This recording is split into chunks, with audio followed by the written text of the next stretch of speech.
pleasant good evening and welcome to SAT TV News. I am your presenter, Nisha Charles. Thank you for joining us. Among the major developments, the fight against giant African snail continues. Suriname Foreign Minister holds bilateral talks with Argentina and Islamic bloc. Hong Kong boat crash off Lamma Island, killing 25.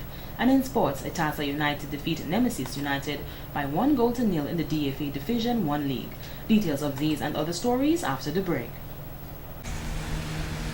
Support local. Support SAT Telecommunications Limited, the people's choice. Join hands with us. Come and sign up for your digital TV connection today. We got the sharpest, cleanest, brightest digital TV connection. No antiquated analog service, only pure digital and many new packages coming soon. With latest in sports, movies, children programming and much more. So if you have your flat screen TV and you want to see quality TV, join now. Sign up today for your digital television. Support local, support SAT Telecommunications Limited, the people's choice. Support local, support SAT Telecoms Limited, the people's choice. Join hands with SAT and come in and sign up for your digital internet connection today. The fastest broadband digital internet. Why settle for imitation when you can get a better choice? Choose from our 5 packages. We've got the warm-up package going at 256 kilobytes for $28.75. We've got the Breezy package at 1.5 megabytes going at $57.50. We've got the Maverick package at 3 megabytes going at $69. We've got the Jetstream package at 4 megabytes going at $126.50. And we've got the Warp Drive package at 6 megabytes going at $241.50. So come in today and join in hands with the family of SAT Telecoms Limited and sign up for your fastest digital broadband internet service today. Thank you for staying with us. Now for the details of the news. A multinational research project has begun in Dominica to evaluate the genetic risk in Caribbean women with breast or ovarian cancer. It involves women who have been diagnosed with breast or ovarian cancer or both in Dominica, Trinidad and Tobago, Barbados, Bahamas, Jamaica, Cayman Islands, Canada and the United States. Dr. Heather Dyer Francis, a general surgeon with an interest in breast surgical oncology, is one of the assistants of the project and says its aim is to determine whether there is a genetic predisposition of women of African descent to develop these sorts of cancers. So far that we have isolated 2 genes, the BRCA1 and the BRCA2 genes linked to breast cancer. And these genes are predominant in women who have a very strong family history of breast cancer along the maternal line. That is to say that in the woman's family on her mother's side, you find that her mother may have been affected by breast or ovarian cancer, her maternal aunts, her maternal cousins, or her sisters. When there is such a strong history of breast cancer, these women are advised to get genetic testing along with counseling beforehand. A genetic panel is then done on them and their family members to see what is their calculated risk of developing breast or ovarian cancer. We find that the BRCA1 and the BRCA2 genes and the genetic panels associated with them may be more suited to the Caucasian population. So as a result, we want to tailor something that is more specific to Afro-Caribbean women. And that is why we've chosen patient populations in the Caribbean as well as in the United States of America and Canada, but all with the common thread or common link of having African origin. So that women who have had either breast or ovarian cancer, who are have been currently diagnosed with breast or ovarian cancer, these are the patients that we're looking to test. The testing will involve taking a saliva sample from these women, and it is hoped that there is a common link between them and that in the near future there will be a way of testing Afro women and their risk of developing either breast or ovarian cancer. All women who have been diagnosed with breast or ovarian cancer at any point in their life are asked to come forth to give that saliva sample. Dr. Francis is advocating for a national cancer registry to be able to provide accurate information on the number of women in Dominica who have breast or ovarian cancer. All cancers will be scientifically logged and put into a database so that specifically when this question comes up, we will have a more accurate way of giving you data, as opposed to at the moment what we have to do is manually log the cancers that come in to the pathology lab. In February of 2012, a research project entitled Improving Early Detection and Diagnosis of Breast Cancer in the Commonwealth of Dominica, which stated that between women of the ages of 25 to 44, breast cancer was the second most common cause of mortality. Dr. Francis says this is a pattern that is seen across the Caribbean simply because of late detection and diagnosis and sometimes a late presentation of breast cancer. It will help us better understand our female population of breast cancer patients and or ovarian cancer patients.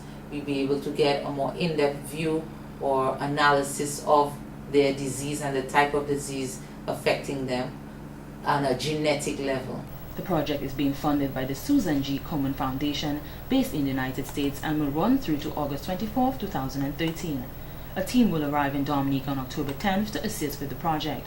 There will also be a cancer awareness walk and then a rally on Saturday, October 6th from 3 p.m. from Massac or Point Michel to the Windsor Park Sports Stadium in teams or alone. In more news, the St. Anne's and St. Paul's parish priest, Father Franklin Cuffey, believes that World Rivers Day should be part of Dominica's independence celebrations. He said many activities such as Titiwi Festival took place during the opening of independence and the activities were not affected. Therefore, he does not believe that World Rivers Day will affect any of the independence activities. Thousands of people gathered in Layo for that event, and all this is happening on the launching of our national independence. Okay, so the activity in Layo, I think, did not affect the launching, the official launching of our independence. So I'm going to suggest that we make World Rivers Day part of the agenda of our annual National Day celebration. The reason for this, I think, it will continue. Every year we will have World Rivers Day. But I think if it is part of the independence, just as we have a National Cleanup Day, we're a National Day of Service. If we have World Rivers Day, and it is tied up with a global activity, I think we'll get more people to get involved. Father Cuffey says if World Rivers Day is added to the independence agenda, it may have a positive impact on the nation. He also added that our rivers are very significant to us and we need to protect them. Father Cuffey mentioned that surveys will be done on all rivers also. The Prime Minister Roosevelt himself personally told me that we need to have a survey of our rivers. And again, we are going to make a presentation of a 3-year program. I'm not too sure what the budget is like, but to have a program like this is very costly. We have a document from Mr. Bell, who did a 5-year survey. In fact, he did his PhD, this dissertation on the Titiwi, and we have him available, and I think that too is something I'm going to suggest. He says if we can next year observe World Rivers Day as part of our independence celebration, it will be a nice introduction to the 2015 when the United Nations will be reflecting on the value of water and how we in Dominica can preserve the water that we have. Father Cuffey added that we need to put more emphasis to protect our water sources. We need to really put some laws in place to really protect them. I was surprised not too long ago we saw water being sold at Whitchurch from Antigua. I was really amazed by that. So I asked myself, how much of our water is being sold in the other OECS countries? Are we going to have good water coming from places where they distill the water? We need to ask ourselves, will we get to that stage?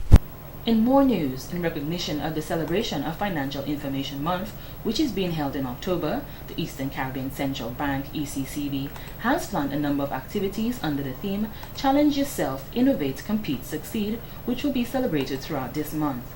The intention is to challenge small businesses to be innovative, coming from the global financial crisis to compete and succeed. The logo really is cognizant of the fact that innovation and best practices are central to our economic recovery. Financial Information Month 2012 is being celebrated under the theme Challenge Yourself, Innovate, Compete, Succeed. The logo depicted by green shoots sprouting from the grey earth is used metaphorically to suggest economic recovery. This graphic statement amplifies the message that innovation, best practices, and unrelenting drive to succeed must be nurtured to enable individuals and businesses to realize their goals. This in turn will generate the employment opportunities required to forge ahead in this new economic climate and create a prosperous future. Resident representative of the Eastern Caribbean Central Bank, Mr. Edmund Robinson, pointed out that this is done each year in October, which is a collaborative effort between the ECCB, the commercial banks, and credit unions. Mr. Robinson added that the celebration started in 2002, so this year it is their 11th year, while they celebrate the 10th year in 2011 with the launch of a commemorative $2 coin. He added that persons should always try to be competitive and be in front of rivals while working to achieve their aims. However, it takes all of us working together to build the success we want to see. Marketing Executive and Public Relations Officer of the National Bank of Dominica, Ms. Amanda Scotland, pointed out that the institution is always on board for Financial Month as they aim to empower their customers through knowledge and education. She said with this information, customers will then make sound financial decisions. In terms of the media, we have newspaper articles. We have quite a bit of topics that are going to be covered in the articles. You're going to have challenge yourself, innovate, compete, succeed.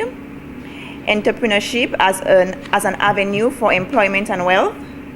Good money management skills as an avenue for wealth creation. Insurance and risk management. What can be done to control a loan cost. Superior customer service, the underestimated determinant of business profitability. Poor service, poor quality, there is no right way to do the wrong thing. She added that there will also be community-based projects as part of the celebrations, of which the two main projects are a fitness walk on Saturday, October 6th from 5 a.m., where they will start from the Roseau Bayfront, then walk to Soufriere and back. Ms. Scotland pointed out that they will also be doing donations of food baskets to people identified in need of assistance, which deals with the importance of giving back in the bank's financial planning. Other banks will also have their activities during the month, as it is open to all financial institutions. There will be a business innovative contest for the high school students, which is for the students to explore the options of having their businesses from an early age. The first place would be awarded $3,000, second place $2,000, third place $1,000, and the school with the most entry receives a grant of $1,000. The next thing we intend to do is to make presentations to the schools themselves.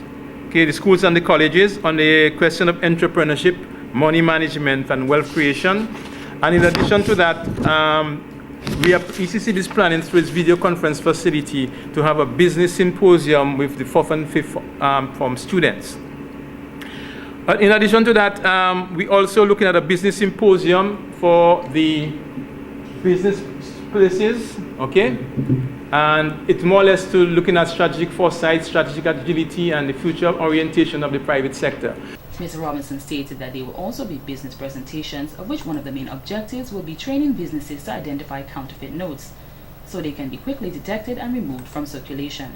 A discussion is also carded for later this month with the Governor of the ECCB, the Honorable Sir K. Derek Vernon, on the Treaty of Basse-Terre. The treaty, which comes into effect on July 1st, 2013, will have implications for Dominica, where it deals with the movement of goods and services between Caribbean islands.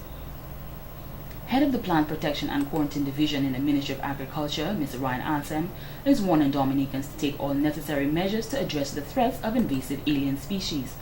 He said that over the past 5 years, Dominica and the rest of the Caribbean region have experienced a number of instances of pest introduction and invasion of alien species such as black sigatoka, the citrus grain disease, and the giant African snail. Mr. Ansem says they are currently doing their best to contain and eradicate the giant African snail, one of the invasive alien species which originated from East Africa and was introduced to Guadeloupe and Martinique in the 1980s. He said since the period it was found in Barbados in the year 2000 and had spread throughout the Eastern Caribbean. Our first interception of the snail was in 2007. The giant African snail was first intercepted in Boulan, that's in the northern part of the island. And the Ministry of Agriculture immediately activated an emergency action plan and put an overall eradication program in place, which comprises of nocturnal surveys, elimination of the habitat of the snail, which will be cleaning areas, we keep the area free of debris, organic matter, and shrubs, and application of slug bait. So the program is an integrated pest management program in an attempt to eradicate the snail in Dodan. And I repeat, the snail is only in Dodan, and through our efforts, through our eradication program, we have managed to successfully keep the snail in Dodan. The area where the snail was found has been officially quarantined and is prohibited to remove plant material, soil of any material that can allow the spread of the snail. Mr. Anson pointed out that the snail was introduced to Dominica through a used vehicle which it was stuck under. Through further investigation, it was revealed that the vehicle, which was brought via the port from Guadeloupe, stayed in the area for some time before being removed. The giant African snail is an invasive species, and in that categorizing as an invasive species means it is of serious economic importance to the country. It is a pest of economic importance, which means that it can cause severe damage to crops and to your economy. And not only to agriculture, the snail is also, it carries a nematode, a lungworm nematode that can cause severe problems to humans. It can kill humans if this nematode is found in the snail. The snail feeds on all plants associated with the forest, including 500 commercial plants like dasheen and yam, making it very dangerous as it is the largest land snail in the world. Through the efforts of the Ministry of Agriculture, the Quarantine Department and Extension officers, what they have done is sensitize the general public. Mr. Anson says the sensitization was not limited to the residents of Dodan, but neighboring communities such as Portsmouth, Bourne and Paybush, who are at an immediate risk.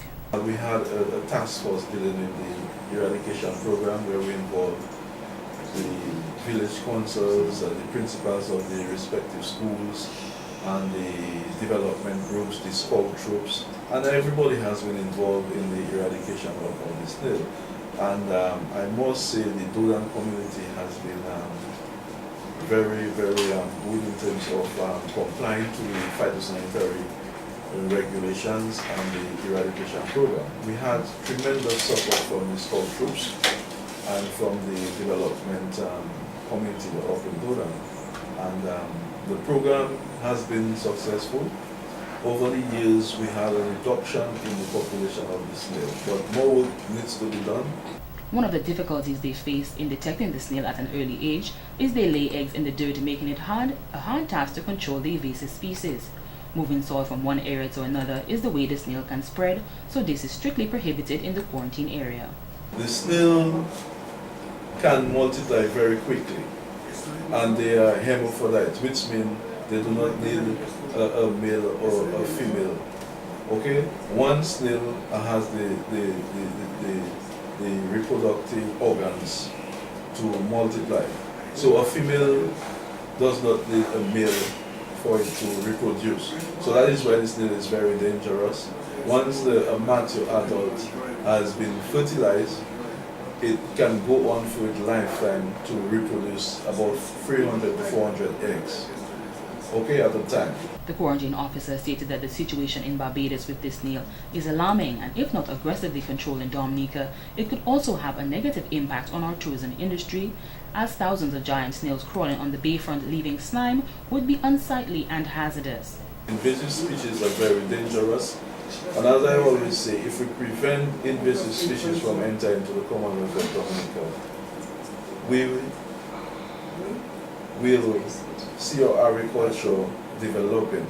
And the whole aim of the Ministry of Agriculture is to maintain productivity and to allow the farmers to export and to feed their family. Now, once an invasive species has entered the country, what it does is that the resources that you have to invest in agriculture in terms of research and development, that resources you have to take into combat against the disease. With the adverse effects of climate change, there has been a rapid introduction of the new pests in the region. The Bells Farmers Group is seeking to develop the Bells area into a leading agro-ecotourism community and utilize the abundance of natural resources in a sustainable manner. They have received approval from the Global Environmental Facility Small Grants Program to undertake repairs and upgrading of the 3 existing communities, build water system supplies, and the setting up of a structure for processing agricultural commodities. Chairman of the Bells Farmer Group, Mr. Jeremy Maximin, says there's a lot of potential in Bells and it needs to be nurtured. The abundance of our water, the abundance of our fresh soil. And I feel that right now we have this opportunity that as this project is launched, I believe that given the support, if we get the support from the government, that if we get the necessary technical support that we need, I feel that this project can really bring Bells to a higher level. He says farming these days is a whole different ballgame and we need to keep in line with the rest of the world in this regard.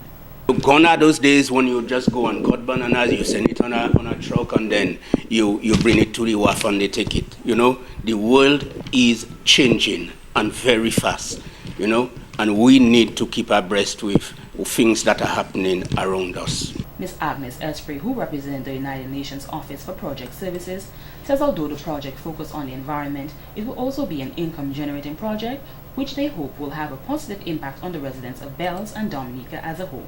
Out of that, one of the components that came out was the water supply, which we anticipate that sometime the WASCO is going to have a water supply in Bells.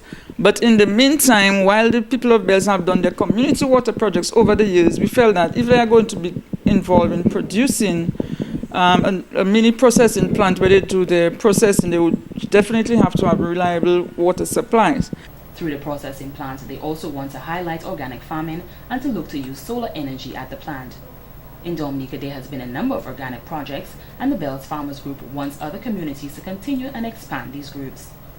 The Memorandum of Agreement between the United Nations Office for Project Services and Bells Farmers Group under the Jeff Small Grants Program was handed over to Mr. Maximin.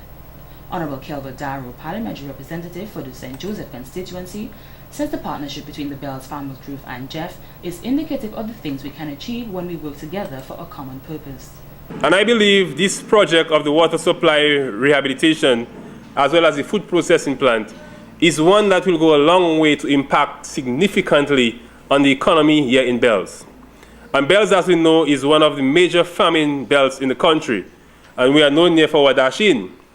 And I believe that once this project gets underway, and we can see the impact that it has, we will see a number of families benefiting from the impact of that project. The project was supposed to have ended on the 31st of October 2012, but funds were slow to be released and the memorandum will be extended when it becomes due. In more news, Parliamentary Representative for Roseau Central, Ms. Norris Prevost, says the government is giving the public false information in regards to the tourism sector. Mr. Prevost says after receiving information from the recent Air Access conference held by Discover Dominica, he realized that the situation was really alarming. It is clear that Dominica's tourism is in a free fall, having experienced decline for the last 7 years. From 2006 to presently, Dominica's tourism has been in a steady decline. Clearly, if this is not crisis, then I do not know what would be crisis. I'm deeply concerned that government is not recognizing the crisis facing the tourism industry and is doing very little about it. He says that the government is doing very little to stand the crisis and to help the industry to survive. The parliamentary representative stated that sometimes he has to wonder if the government is on a deliberate strategy to undermine the local tourism sector. He says if the government is saying that the tourism sector is the main economic sector, then they cannot be so negligent on the crisis that the tourism industry is facing. Every one of the major markets has been declining. The US market from 2006 to now has gone down by 20%. The UK market by 32%. The Caribbean market, which is Dominica's biggest market, has gone down by as much, has gone down significantly as well. And when you look at the government's budget, it is fiddling around with the promotions of tourism. Mr. Prevost is making an appeal to people from industries such as hotels and taxis should come out to let their voices be heard and if necessary to do more than that. He says in order to get the message across, they need to show the government that the industry is on the verge of total collapse. Some people may think that this is alarmist, but this is not alarmist. We cannot wait until the bottom falls out totally out of the tourism sector, as has happened in the banana sector, for us to do something about it. You know, because too many people have significant investments in it, and unless something positive is done in terms of additional investments in tourism, both for the hotels and for marketing and promotion, and also additional expertise employed in promoting the industry here in Dominica. Dominica has expert people who are trained in tourism promotion. He says the United Workers' Party has some experts in the tourism sector and is willing to work with the tourism industry and government to see how they can stabilize the tourism industry. And in court news, Severin Dennis from Bellevue-Chopin was charged with possession of cannabis and possession of cannabis with intent to supply. A search warrant was issued to search Mr. Dennis's home, where he stated that he did not have any drugs or weapons at his home. Throughout the search, a clear plastic bag containing cannabis along with $22 was found underneath his bed. When the police officers informed him of what was found, he replied, "That is some weed and marijuana." The cannabis weighed and came up to 25 grams. The defendant said that he had a 7-year-old daughter to take care of and he is sorry. Magistrate Kandra George said Mr. Dennis needs to focus on something legal instead of putting himself in problems with the law. Mr. Dennis was fined $800 to be paid by the 30th of November or spend 2 months in prison. And in Moore Court, 21-year-old Marlon Lucien was charged with theft. On Friday, September 28th at around 9 p.m., the complainant, Mr. Sheldon Isles, parked his red and white motorcycle in his cellar. Sometime after 12 a.m., he received a phone call indicating that his bike was missing. He then left his house in search of his bike and saw the defendant pushing the bike around 3 a.m. in Point Michel. When Mr. Lucia recognized the defendant, he dropped the bike and ran away. The defendant said he was sorry and was under the influence of alcohol, mainly rum, and he took the bike to go to Malvinas. He also said that he would have brought it back. The magistrate noted that the defendant had similar offenses in 2010 and he cannot use alcohol as an excuse. The defendant was fined $2,000 to be paid by the 31st of December or 4 months in prison. This has been the local segment of the news. Coming up next, regional highlights.